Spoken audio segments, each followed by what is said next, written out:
Howdy,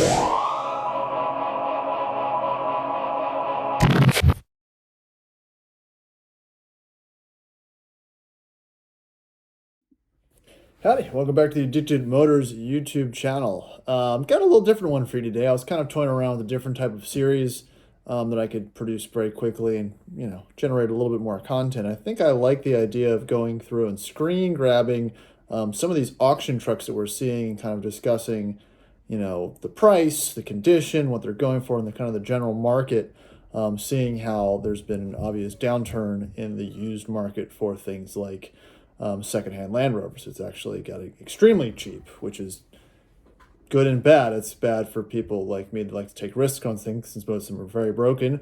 We've gone through some recent purchases that haven't shown up yet, which I'm excited to show you, but they're just not here.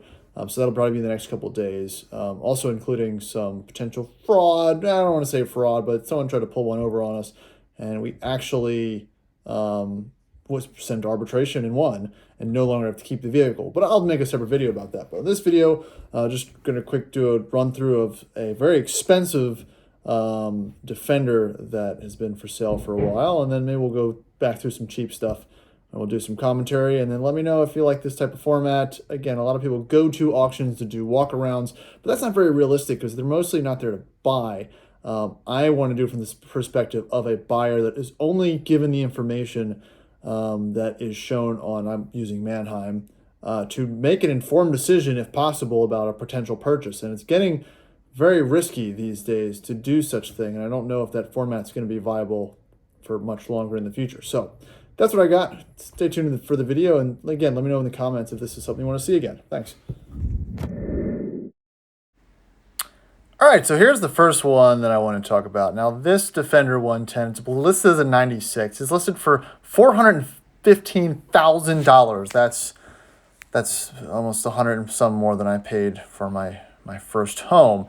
Not much information. It's listed at a Galpin dealer in California. I don't know if it's EDC build or anything like that, but obviously it is touted as a full frame-off restoration, and I'm sure it is. But again, they only provide 30 or so pictures of the truck. As you can see, it's got dual exhaust, it's got a new paint job, it's got a different frame, an integrated roof rack. I mean, it looks like it's been completely redesigned as a new truck. But I mean, $415,000. That is absolutely wild. You have to be. It's got some Wilco brakes, some all-terrain tires. I mean, the interior looks fine. That steering wheel, I think, is silly. The gear shifter. I mean, all of this still kind of looks like a Fast and Furious cars from the early 2000s. I mean, it is, the quality does not look terrible. You do have some Land Rover buttons and whatnot, but I don't know who this buyer is when you compare to buying something in this price point,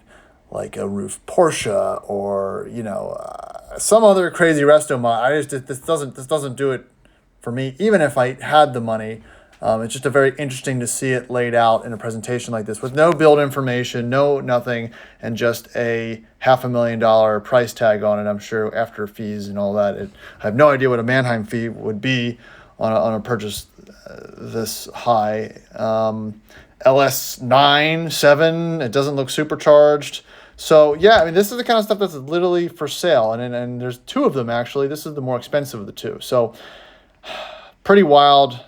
Yeah, Galpin, the large automotive conglomerate dealer in California. So yeah, wild.